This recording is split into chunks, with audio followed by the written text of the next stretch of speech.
Hi friends, அடுத்து வந்து நம்ம ஃபஸ்ட்டு வந்து என்னென்னா ராஜகோபாலாச்சாரியோட ஆட்சியில் இருந்த சாதனையாளர்கள் வந்து TSS Rajan, George Joseph, P Varadarajulu Naidu, இவங்க 3 பேரை பற்றியும் பார்த்துட்டோம்.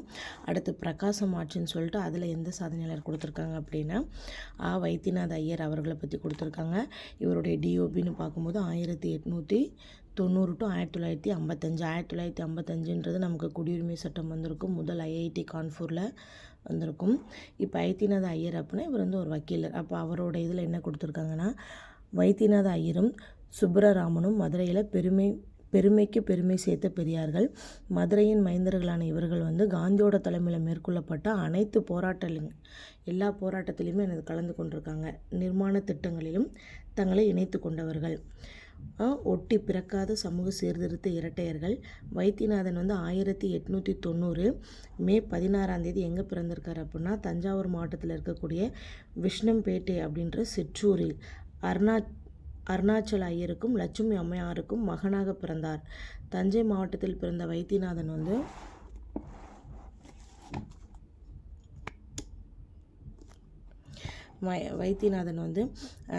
மதுரையில் இருக்கக்கூடிய கல்லூரியில் இளங்கலை பட்டத்தையும், சென்னையில் இருக்கக்கூடிய மாநில கல்லூரியில் சட்டப்படிப்பையும் பெற்று மதுரையில் வந்து இப்போ வழக்கறிஞராக பெரும் புகழ்பெற்றவராக திகழ்கிறாரு.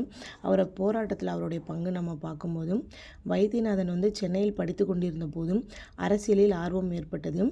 சென்னைக்கு வந்து தேச தலைவர்களின் எழுச்சி பேச்சுகளை கேட்பதை வழக்கமாக கொண்டார். குறிப்பாக யாரோட பேச்சு கேட்குறாருன்னா, பிபின் சந்திரபாலின் பேச்சை இவர் வெகுவாக கவர்ந்தது. யாரோடது? பிபின் சந்திரபாலோட பேச்சு தான் யாரை கவர்ந்தது அப்படின்னா வைத்தியநாத ஐயரை வெகுவாக கவர்ந்தது. பின்னர் வந்து வைத்தியநாத ஐயர் மதுரையில் வந்து பிரபல வக்கீலாக இருந்தபோது தான் காந்தியடிகளோட கருத்துக்களும் அவரோட அகிம்சை போராட்டங்களும் இவரை சுதந்திர போராட்டத்துக்கு கவர்ந்திருந்ததாக குறிப்பிட்டுள்ளார்.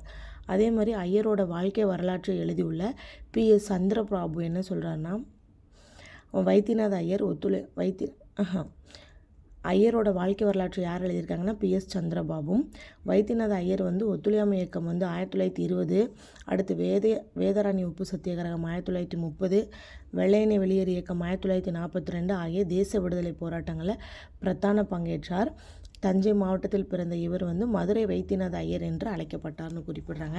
இவருடைய சமூக சேவை அப்படின்னு பார்க்கும்போது, வைத்தியநாத ஐயர் வந்து இந்திய விடுதலை போராட்டங்களில் பங்கேற்ற காலத்தில் கதர், மதுவிலக்கு, அரிசன சேவை, அதுக்கப்புறம் இந்து முஸ்லீம் ஒற்றுமை போன்ற காந்தி நிர்மாண பணிகளிலும் ஆர்வத்தோடு வந்து இவர் ஈடுபட்டிருக்காரு.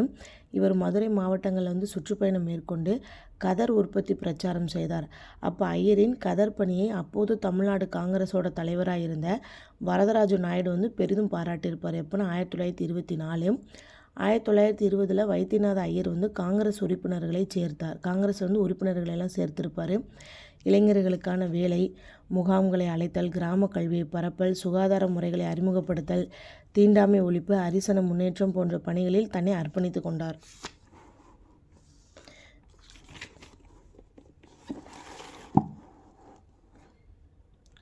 அடுத்து கடுங்காவல் தண்டனை. அடுத்த டாப்பிக்கு 1930 ராஜாஜியோட தலைமையில் மேற்கொள்ளப்பட்ட உப்பு சத்தியாகிரகத்தை பற்றி ஆலோசனையின் போது அது பற்றி முடிவெடுத்து போராட்ட சத்தியாகிரகிகளை தெரிவு செய்து திருச்சியில் யாரோட வீட்டில் அப்படின்னா TSS ராஜன் அவரோட வீட்டிலேருந்து தான் கிளம்பியிருப்பாங்க. திருச்சியிலேருந்து வேதாரண்யம் வரை யாத்திரை செல்லும் வரை வைத்தியநாத ஐயர் வந்து நெருங்கிய தொடர்பு கொண்டிருந்தார். ராஜாஜி, வைத்தியநாத ஐயர், சுப்பராமன் கூட்டணியை வேதாரண்ய உப்பு சத்தியாகிரகம் வந்து வெற்றி பெறுவதற்கு மூல காரணம் அப்படின்னு சொன்னால் மிகையாகாதுன்றாங்க. அடுத்து வேதாரண்ய கடற்கரையில் உப்பெடுக்க முயன்றபோது ராஜாஜி உட்பட பலர் போலீஸாரால் கடுமையாக தாக்கப்பட்டு கைது செய்யப்பட்ட போது வைத்தியநாத ஐயரும் ராமச்சந்திரன் போன்றோர் தொடர்ந்து யாத்திரையை மேற்கொண்டனர். ஐயரும் போலீஸாரின் தாக்குதலுக்கு இலக்கானார். இவருக்கு 6 மாதம் கடுங்காவல் தண்டனை வந்து வழங்கப்பட்டது. அப்போது உப்பு சத்தியாகிரகத்தில் அதிகப்படியான ஈடுபாடு கொண்டிருக்கிறாரு. அடுத்து வந்து மீண்டும் சிறைவாசம்.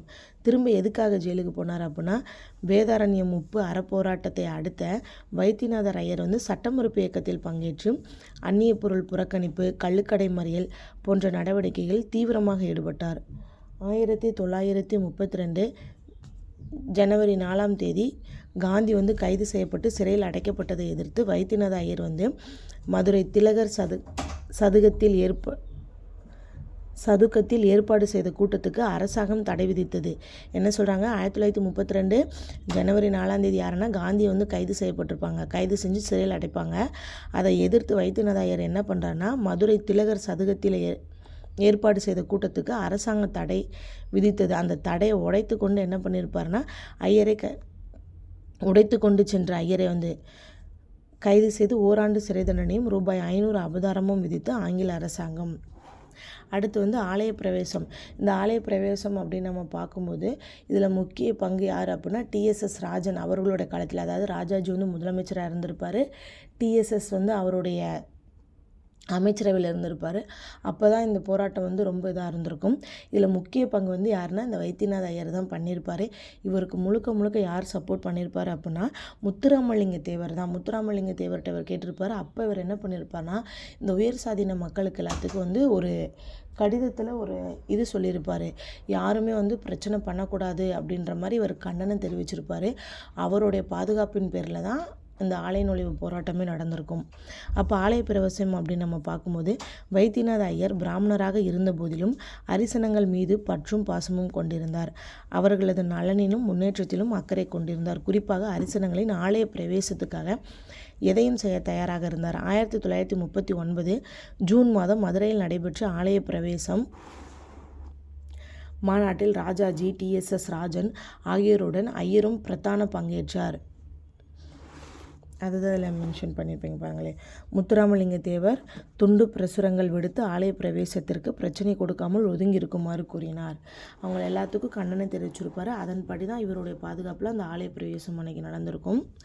அதன் பின் வைத்தியநாத ஐயர் அரிசனங்கள் சிலரையும் நாடார் சமூகத்தை சேர்ந்த சிலரையும் மதுரை மீனாட்சி அம்மன் கோவிலுக்குள் அழைத்து சென்று அம்மனை வழிபாடு செய்தார். அப்போ கோவிலின் நிர்வாகி அதிகாரி RS நாயுடு இதற்கு முழு ஒத்துழைப்பு கொடுத்தார். எந்த அசம்பாவிதமும் இன்றி அமைதியாக நடைபெற்ற இந்நிகழ்ச்சி வரலாற்று சிறப்புமிக்கதாகும்.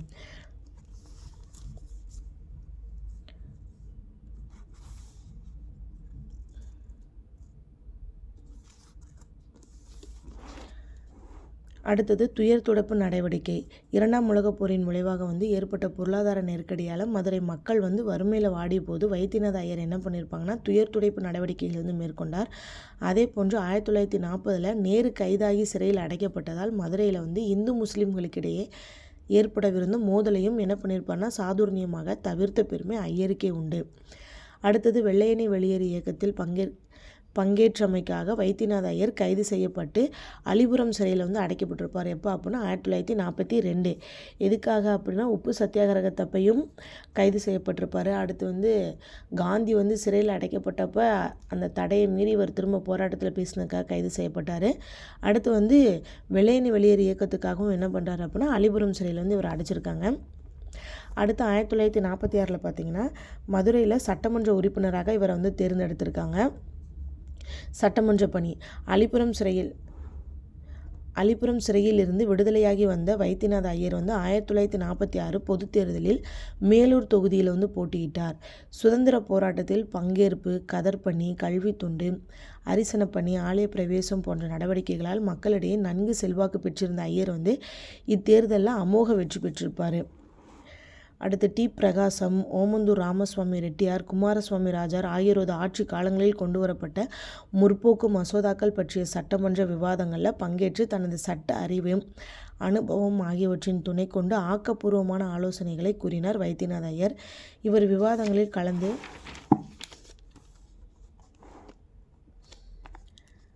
கலந்து கொண்டு பங்களிப்பு செய்து சில முக்கிய மசோதாக்கள், எந்த மாதிரி மசோதாலெல்லாம் இவர் பங்கேற்றிருக்காருன்னு பார்த்தீங்கன்னா இந்து அறநிலை சட்ட மசோதா, அத்தியாவசிய பொருட்கள் பராமரிப்பு மசோதா, சென்னை மாகாண ஆயத்தீர்வை குறைப்பு மசோதா, பெண்கள் சொத்துரிமை மசோதா, நில ஆக்கிரமிப்பு மசோதா, நஞ்சை நிலத்தில் வீடு கட்ட தடை செய்யும் மசோதா, சென்னை மாநில தொழிற்சாலை நிதியுதவி மசோதா, சென்னை மாகாண பஞ்சாயத்து மசோதா, பொதுமக்கள் பாதுகாப்பு மசோதா, நீர்ப்பாசன குளங்கள் அபிவிருத்தி மசோதா. இம்மசோதாக்கள் அனைத்தும் தமிழ்நாட்டோட சமூக சமய பொருளாதார முன்னேற்றத்திற்காக அத்தியாவசியமான அடிப்படை முக்கியத்துவம் வாய்ந்தவை. இம்மசோதாக்கள் மீது நடைபெற்ற விவாதங்களின் போது போது வைத்தியநாத ஐயர் வெளியிட்ட கருத்துக்கள் தொலைநோக்கு முக்கியத்துவம் வாய்ந்தவை. இவை போக ஐயர் மதுவிலக்கு, மாநில போக்குவரத்து, மின்சார உற்பத்தி, விநியோகம், கல்வி, கல்வி நிறுவனங்கள், பெண்ணுரிமை, வேளாண் உற்பத்தி, தொழிற்சாலைகளின் தேவை, உள்ளாட்சி நிர்வாகம், குதிரை பந்தய தடை, மொழிக் கொள்கை பற்றியெல்லாம் கூறிய யோசனைகள் கருத்தாழம் மிக்கவை. அதாவது இவர் என்ன பண்ணியிருக்காருன்னா, முக்கியமான அனைத்து மசோதாலையுமே என்ன பண்ணியிருக்காருன்னா பங்கேற்று அவருடைய கருத்தை முன்னாடி வச்சுருக்காரு. அந்த கருத்து எல்லாமே எப்படி இருக்குன்னா, முற்போக்கு சிந்தனையுடையதாக இருந்துச்சு அந்த கருத்தெல்லாம். ஒரு சகாப்தம் அப்படின்னு சொல்லிட்டு 60 வயது நிறைவு பெற்ற பின்னருமே இவர் என்ன பண்ணியிருக்காருன்னா 1950 வைத்தியநாத ஐயர் தனக்கு மிகவும் பிடித்த அரிசன பணியை நிறுத்தவில்லை. உடல்நிலை குறைந்த போதிலும் அப்பணியை ஆண்டவன் பணிக்காகவே கருதி செயல்பட்டார். ஐயரின் வாழ்க்கையை அரிசனங்களின் வரலாற்றில் என்றும் அழிக்க முடியாத ஒரு சகாப்தம் அப்படின்னு யார் புகழாரம் சூட்டியிருக்காங்க அப்படின்னா PS சந்திரபாபு. வாழ்க்கை முழுவதும் பொதுநல தொண்டிலேயே சுழன்று வந்த இந்த மனித பம்பரம் 1955 பிப்ரவரி 23 தலை சாய்ந்தது அப்படின்னு சொல்லியிருக்காங்க. இதில் இன்னொன்று என்ன அப்படின்னா, அவருடைய மனைவி அகிலாண்டம்மாளை தனிநபர் சத்தியாகிரக போராட்டத்தில் ஈடுபடுத்தி அவங்களும் என்ன பண்ணியிருப்பாருன்னா வேலூர் சிலைக்கு அனுப்பி விட்டுருப்பாரு. 1937 காந்தி என்ன பண்ணுவார்னா மதுரை மீனாட்சி அம்மன் கோயிலுக்கு போகிறதுக்காக முடிவெடுத்துருப்பார். ஆனால் அங்கே அரிசன மக்களையும் சாணார் மக்களையும் உள்ளே அனுமதிக்க மாட்டாங்க. அதனால் அவர் என்ன பண்ண மாட்டார் அப்படின்னா கோயிலுக்குள்ளே நுழைய மாட்டாங்க. அந்த இதில் இது பண்ணியிருக்காங்க. இல்லை சாணார் அப்படின்னா நாடார் இனத்தை சேர்ந்தவங்க, அதையும் மென்ஷன் பண்ணியிருக்காங்க. அடுத்து நம்ம பார்க்க போகிறது யார் அப்படின்னா ருக்மணி லட்சுமதி. இந்த டாபிக் நாளைக்கு பார்ப்போம். இப்போ இது வரைக்கும் பார்த்ததுலேருந்து ஒரு கொஷின். கோவை பாளையங்கோட்டை சிறையில் இருந்தப்போ வலைப்புழு பற்றி ஆராய்ச்சி பண்ணியிருப்பார். அவர் யார் அப்படின்றத கமெண்ட் பண்ணுங்கள். நாளைக்கு அடுத்த கொஷின் பார்ப்போம். பாய்.